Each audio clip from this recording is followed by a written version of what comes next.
Bonjour chers étudiants, j'espère que vous allez bien. Nous allons continuer sur notre premier chapitre d'électronique analogique, celui sur les amplificateurs à transistors en basse fréquence. Dans la dernière capsule, on a vu le schéma équivalent d'un amplificateur à transistor en basse fréquence et en régime dynamique. Aujourd'hui, on va continuer sur la même chose et on va donner des caractéristiques d'un amplificateur à transistor. Un amplificateur à transistor, comme son nom l'indique, est utilisé pour amplifier une grandeur à l'entrée. Ça peut être un courant, comme ça peut être une tension. Et à la sortie, on obtient une grandeur qui a la même forme, mais avec une amplitude qui est plus élevée. Et à la sortie, la grandeur peut être aussi une tension, comme elle peut être un courant. Donc on peut définir quelques caractéristiques qu'on appelle les caractéristiques fonctionnelles de l'amplificateur, telles que le gain en tension. Donc on peut définir le gain en tension comme étant le rapport entre la tension de sortie sur la tension d'entrée. Et lorsqu'on travaille à vide, c'est-à-dire la charge est infinie, alors on appelle, c'est le gain à vide. Donc c'est Vs sur Ve lorsque Ru tend vers l'infini, ou aussi lorsque Is c'est égal à 0. On peut définir aussi le gain en courant, tel que on le note à I. Donc c'est égal au courant de sortie divisé par le courant d'entrée. Et toujours on travaille en régime dynamique. On définit aussi l'impédance d'entrée, qui est égale à Ve sur IE. Et l'impédance de sortie, elle a comme définition, c'est le rapport entre la tension de sortie sur le courant de sortie lorsque le générateur à l'entrée est court-circuité, c'est-à-dire EG égale 0.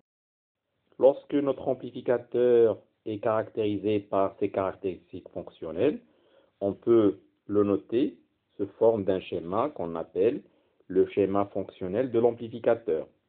Et ce schéma-là, il utilise les caractéristiques fonctionnelles.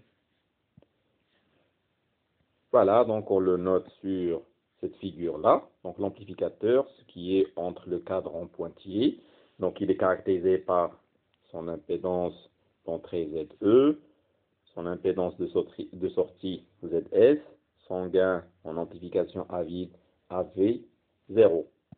Et ce qui est à l'entrée, donc ici, c'est la grandeur qu'on souhaite amplifier. Donc c'est le générateur EG qui a une résistance interne RG. Ici la capacité C1, c'est la capacité de liaison et qu'on a déjà cité son utilité. La même chose ici, on a la capacité de liaison à la sortie et on a la charge qui est là, c'est RU. Donc comment on a pu donner ce schéma-là? Parce que lorsqu'on a défini l'impédance d'entrée, on a écrit que VE sur IE, c'est égal à ZE. Et ici, aux bornes de notre impédance ZE, en régime dynamique, on a VE, donc on voit bien que VE, elle est égale à ZE fois le courant qui circule ici, c'est IE.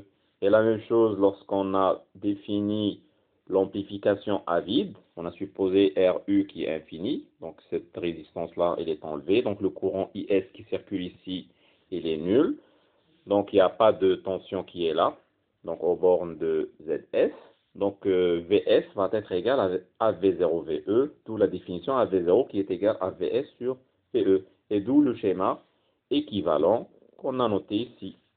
Donc voilà, donc j'efface les pointillés que j'ai ajoutés pour bien voir le schéma équivalent. C'est ce qui est entre le cadre en pointillé.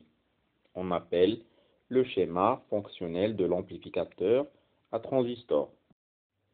Les amplificateurs peuvent être classés selon plusieurs critères qu'on peut citer ici. Par exemple, on peut classer les amplificateurs par méthode de couplage. Ça veut dire quoi? Ça veut dire le couplage entre l'entrée et la sortie. L'étude qu'on a fait, donc on a fait le couplage capacitif à l'aide de capacités. On peut aussi faire le couplage inductif, comme on peut faire le couplage direct. On peut classer aussi les amplificateurs par électrodes reliées à la masse. Et on peut parler dans ce cas de l'amplificateur à émetteur commun, à base commune, collecteur commun, à drain commun dans le cas d'un transistor à effet de champ. On peut aussi utiliser la classification par gamme de fréquences en fonction de la bande passante utilisée. Et dans ce cas, on peut parler par exemple des amplis audio-fréquences. Ce sont les amplis utilisés pour amplifier les signaux sonores audibles pour notre oreille, tels que les fréquences qu'on peut entendre varient de 20 Hz à 20 kHz. On peut utiliser les amplificateurs classés par radiofréquence, ce sont les signaux supérieurs à 20 kHz. On peut aussi voir les amplis à bande étroite, à bande qui n'est pas large, de 450 à 460 kHz. On peut aussi classer les amplificateurs dans les amplis à large bande. Ce sont des grandes gammes de fréquences. En plus de ces classifications, on peut trouver la classification en se basant sur la grandeur d'entrée et la grandeur de sortie. La grandeur d'entrée, on va la noter E de T, et la grandeur de sortie, on va la noter S de T, sachant que E de T et S de T peuvent être soit des courants, soit des tensions. Et on parle alors d'amplificateur de courant, comme son nom l'indique, lorsqu'il s'agit à l'entrée et à la sortie, à des courants. Donc les deux grandeurs, ce sont des courants. Et donc on définit le rapport entre les deux, la grandeur de sortie sur la grandeur d'entrée, c'est le coefficient d'amplification du courant, c'est AI, qui est son dimension. On peut aussi parler d'un amplificateur à transconductance lorsqu'il s'agit à l'entrée d'une tension, mais à la sortie, c'est un courant. La même chose, on peut parler d'un amplificateur à transrésistance lorsque la grandeur d'entrée, c'est un courant, et la grandeur à la sortie, c'est une tension. Et on peut parler d'amplificateur de tension lorsque les deux grandeurs E et S, ce sont des tensions. Et cet amplificateur, c'est le plus utilisé, c'est le plus rencontré en électronique dans le cadre de notre programme. Maintenant, on va essayer de voir les montages fondamentaux à base de transistors utilisés pour l'amplification, et qui sont le montage émetteur commun, le montage collecteur commun et le montage base commune. Et dans un montage amplificateur à transistor, on peut avoir la superposition de deux, par exemple un émetteur commun avec une base commune, etc., selon le nombre de transistors utilisés et le montage utilisé pour chaque transistor. On va commencer par le montage émetteur commun qu'on a utilisé jusqu'à maintenant et on va essayer de calculer ses grandeurs caractéristiques fonctionnelles. C'est le montage émetteur commun. Pour parler d'un montage amplificateur émetteur commun qu'on va noter E.C, il faut que l'entrée soit entre la base et la masse. Et la sortie, elle est entre le collecteur et la masse. Et dans ce cas, l'émetteur, donc il est commun aux deux, donc on parle d'émetteur commun. Donc voilà, l'entrée, elle est là. Bien sûr, elle est là. C'est la tension PE. Elle est entre ici, cette borne-là, il est relié à la base. Donc c'est entre la base et la masse qui est là. La même chose, la sortie, il est entre ce point-là et la masse. Et ce point-là, donc il est relié au collecteur qui est là. Donc ici c'est la base, le collecteur et l'émetteur. Donc on parle d'émetteur commun. Pour faire l'étude de cet amplificateur émetteur commun, on va essayer de remplacer le transistor par son schéma équivalent. C'est ce qu'on a déjà fait la dernière fois. Et on va essayer de déterminer les différentes grandeurs en appliquant la loi des mailles, la loi des nœuds et les différents théorèmes généraux de l'électrocinétique. Donc ici, le seul changement qu'on va faire par rapport à l'étude qu'on a déjà faite, c'est que le condensateur CE, on va essayer de déterminer son effet sur les différents paramètres. Et pour cela, on va laisser la résistance RE en parallèle avec CE, même en régime dynamique, et on va les remplacer par ZE. Et on va obtenir le schéma suivant. Donc ici, on a la base, là, c'est le collecteur, et ici, c'est bien sûr l'émetteur. Et cette partie-là, c'est le schéma équivalent du transistor, avec le fait qu'on a négligé le paramètre H12 qu'on a pris égal à 0, et aussi le paramètre H22 qu'on a pris aussi égal à 0. Et le reste, c'est les différentes résistances, avec RP ici, donc on revient au schéma de départ, c'est la résistance R1 en parallèle avec R2 lorsqu'on travaille en régime dynamique, parce que lorsqu'on travaille en régime dynamique, on relie ce générateur à la masse, et donc la résistance R1, elle va être entre ce point-là et ici, c'est la masse. C'est comme ici, la résistance R2, elle est entre ce point-là et la masse, donc elles seront en parallèle. Et à la sortie, bien sûr, on a la résistance RC entre le collecteur et la masse, comme on le voit ici. Pardon. Donc ici, la résistance RC, elle est entre ce point-là, c'est le collecteur, et ici, c'est la masse. Donc c'est bien ce qu'on a noté ici, c'est entre le collecteur et la masse. Et bien sûr, on a la résistance de la charge, c'est RU, et VS entre ces bornes. La même chose ici, on a le générateur à l'entrée, c'est EG, et la résistance RG.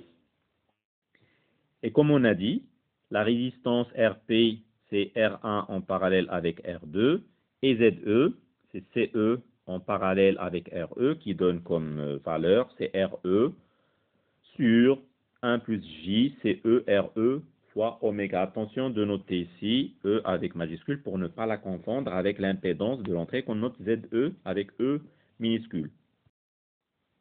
On commence par le gain en tension, qui a comme expression, c'est VS sur VE. Pour ceci, on va essayer de noter la résistance RC qui est là avec la résistance RU. Donc, ils sont en parallèle. Qu'on va noter, c'est R équivalente. Donc, R équivalente, c'est RC en parallèle avec RU. Lorsqu'on va relier ces deux résistances en parallèle, le courant qui va circuler dans la résistance R équivalente, ce n'est que IC, et qui a le même sens que VS. Donc on peut écrire que VS, elle est égale à moins R équivalente fois IC. Or, on sait que IC, c'est égal à bêta IB, donc c'est moins bêta fois R équivalente fois IB. Donc voilà, on a donné la tension à la sortie en fonction de IB. On va essayer de faire la même chose à l'entrée. On va essayer de donner VE en fonction de IB. C'est pour cela qu'on va travailler dans cette maille-là. Donc ici, on a, c'est bien VE. Et le courant qui circule ici, c'est la somme, d'après la loi des nœuds, c'est la somme de courant bêta IB avec le courant IB. Donc c'est bêta plus 1 fois IB. Pardon. Donc, en écrivant la loi des mailles, donc je vais écrire VE qui va s'écrire sur la forme. Donc, c'est la tension aux bornes de ZE, c'est cette tension-là. Donc, c'est ZE fois le courant, c'est-à-dire c'est bêta plus 1 fois IB, plus la tension qui est aux bornes de H11. Donc, c'est plus H11 fois IB. Et donc, on peut factoriser avec IB. Donc, on a IB là et IB là. Donc, il est égal à ZE fois bêta plus 1 plus H11, le tout fois IB. Donc, ça, c'est VE. Donc, voilà, on a la tension VS en fonction de IB et la tension VE en fonction de IB, ce qui peut impliquer que le coefficient du gain en tension, AV, donc il est égal au rapport des deux. Donc en faisant le rapport, donc B il va se simplifier, donc on aura c'est moins bêta fois R équivalente divisé par, donc ici je vais commencer par H11, donc c'est H11 plus bêta plus 1, le tout fois ZE. Ce bêta plus 1, donc souvent on néglige le 1 devant bêta si bêta il est très grand devant 1. Et on peut écrire c'est H11 plus bêta ZE. Voilà, c'est le coefficient d'amplification en tension, c'est-à-dire c'est le gain en tension. Et avec l'existence de ZE, on déduit que AV, donc, il est complexe. Et dans ce cas, AV contient une information sur l'amplitude, c'est le module. Une information sur le déphasage entre VS et VE, c'est l'argument. Et lorsqu'on ne s'intéresse pas à l'effet de CE, c'est-à-dire on le court-circuite en régime dynamique, alors dans ce cas, ZE devient réel et AV devient réel. Et avec l'existence du signe moins qu'on a ici, on dit que VS et VE sont en opposition de phase, mais à condition que ZE soit réel. Voilà donc le gain en tension, donc il est écrit ici. Voilà. Donc maintenant, on va essayer de donner le gain à vide. Et on a dit le gain à vide, il est défini à charge infinie, c'est-à-dire on va prendre RU qui tend vers l'infini. Et puisque R équivalente, donc c'est RU en parallèle avec RC, donc 1 sur R équivalente, donc il est égal à 1 sur RU plus 1 sur RC. Et en prenant RU tend vers l'infini, donc ceci, il va être égal à 1 sur RC, et donc ce qui implique que R équivalente, il est égal à RC dans ce cas. Et on peut déduire que AV, il est égal, cette expression-là, on va remplacer R équivalente par RC, donc c'est moins bêta fois RC divisé par H11 plus ZE fois bêta plus 1. Voilà donc l'expression du gain à vide qu'on note à V0. Maintenant, on va essayer de voir l'effet du découplage sur le gain en tension, c'est-à-dire l'effet de la présence de CE. Voilà, donc on va s'intéresser au gain sans découplage. Ça veut dire quoi sans découplage? C'est-à-dire, on n'a pas CE. Et dans ce cas, RE, il n'est pas découplé. Et donc, on peut écrire que ZE, dans ce cas, il est égal à RE. Et en remplaçant dans l'expression du gain en tension, ZE par RE, on va trouver que AV, c'est égal à moins bêta fois R équivalente, divisé par H11 plus, ici on avait ZE, donc on va écrire c'est RE, facteur bêta plus 1. Or, on sait que ce terme-là, RE, facteur de bêta plus 1, il est très grand devant H11. Donc, on peut alors écrire que c'est égal à bêta fois R équivalente divisé par RE fois bêta plus 1. Et aussi, bêta plus 1, il est égal à peu près à bêta. Et dans ce cas, on simplifie avec le bêta qui est en numérateur pour trouver que c'est à peu près égal à R équivalente divisé par RE. Bien sûr, avec le signe moins qu'on a ici. Et cette valeur qu'on obtient ici, lorsqu'on fait sa valeur absolue, on peut montrer qu'il s'agit de la valeur minimale.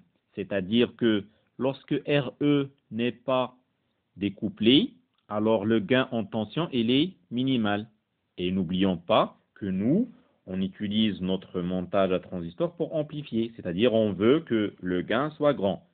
Donc ici, la présence de CE peut augmenter le gain et donc rendre l'amplificateur plus utile.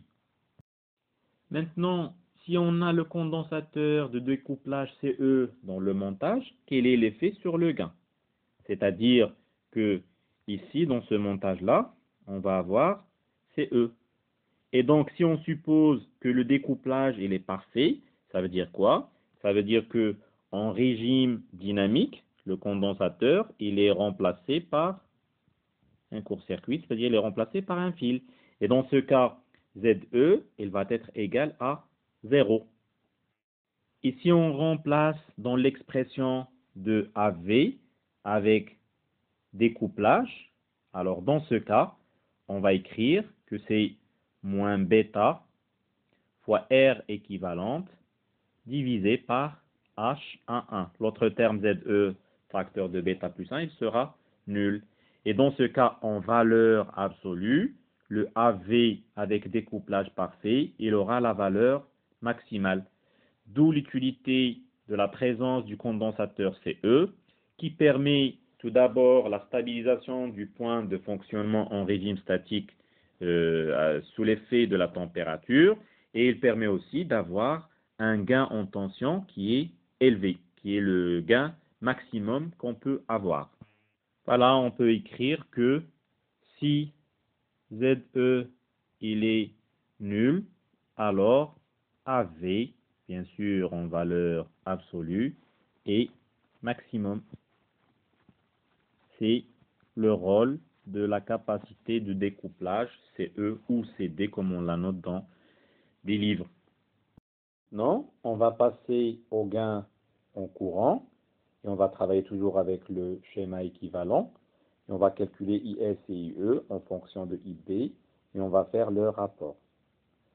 Donc à l'entrée, ici, on a IE qui est égal à la somme du courant qui circule dans cette branche-là, qui est égal à VE sur RP, plus le courant qui est là, c'est-à-dire c'est IB.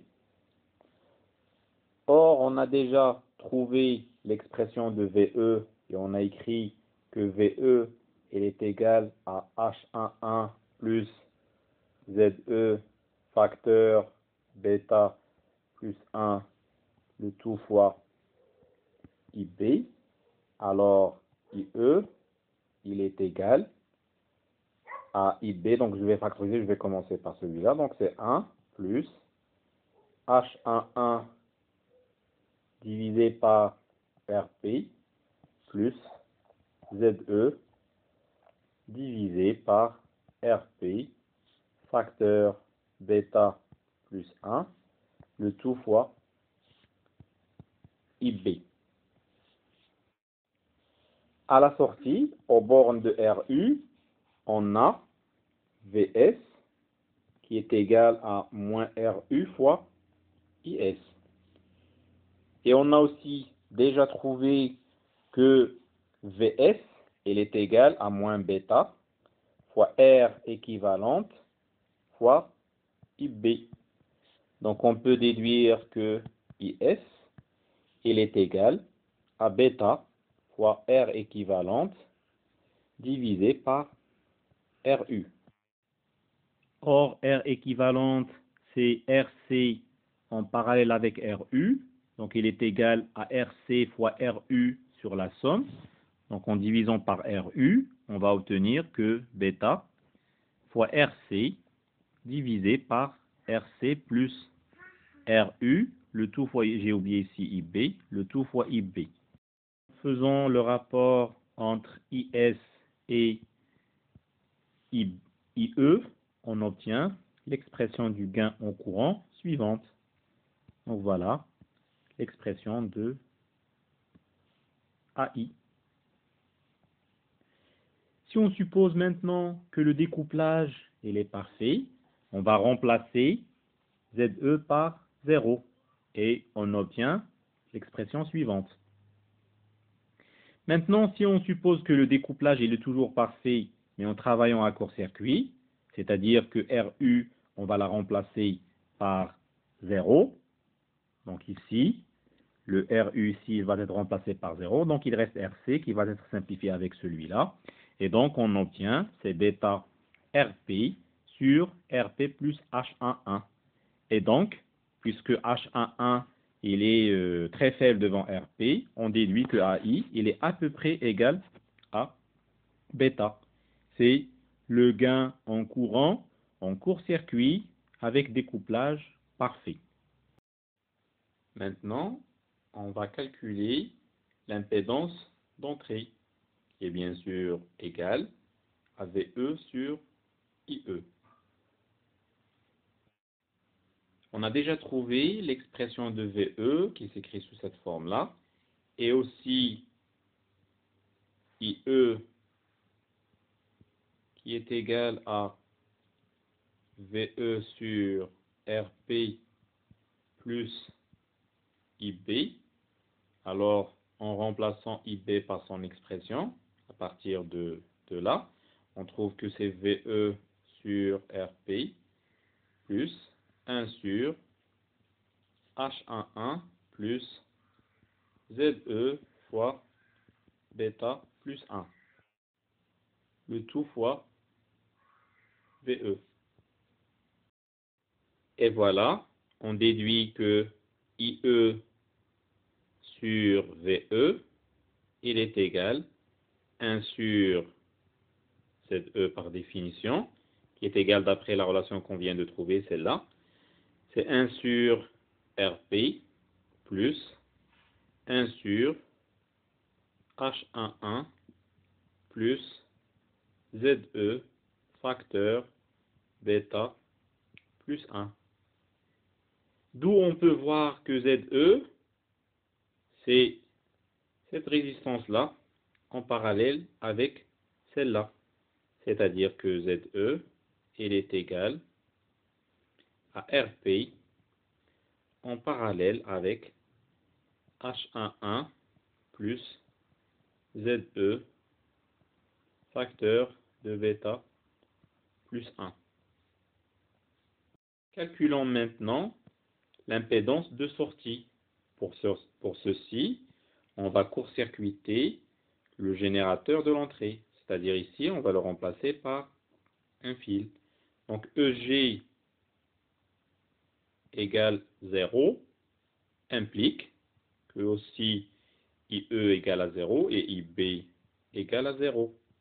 Et si IB égale à 0, alors IC, puisqu'il est égal à bêta fois IB, il est égal aussi à 0. Donc ce courant-là, il est nul. Ici, il est nul. Le courant qui circule dans RC, c'est aussi IS. Et puisque ici, la tension, c'est VS, donc on peut déduire que VS, elle est égale à RC fois IS. Alors, l'impédance de sortie, qui est égale à VS sur IS, ce n'est que RC. Maintenant, on va faire une remarque sur l'influence de la capacité de découplage sur le gain en tension. Donc, l'expression du gain, on l'a déjà obtenue précédemment. Donc, on peut simplement remplacer ZE et écrire l'expression du gain sous la forme suivante. AV qui va s'écrire, c'est moins K fois 1 plus J oméga sur oméga 1 sur 1 plus J oméga sur oméga 2, avec l'expression de K, c'est celle-là, et l'expression de oméga 1, ainsi que oméga 2, qu'on peut simplifier sous la forme, puisque RE fois bêta plus 1, il est très grand devant H11, c'est bêta plus 1 sur H11 CE. Vous pouvez faire ce calcul-là à titre d'exercice, c'est un calcul qui est très simple, et on peut voir que le filtre, il s'agit d'un filtre passe-haut, de fréquence de coupure, qui aura une valeur proche de oméga 2. Ici, on a oméga 2 supérieur à oméga.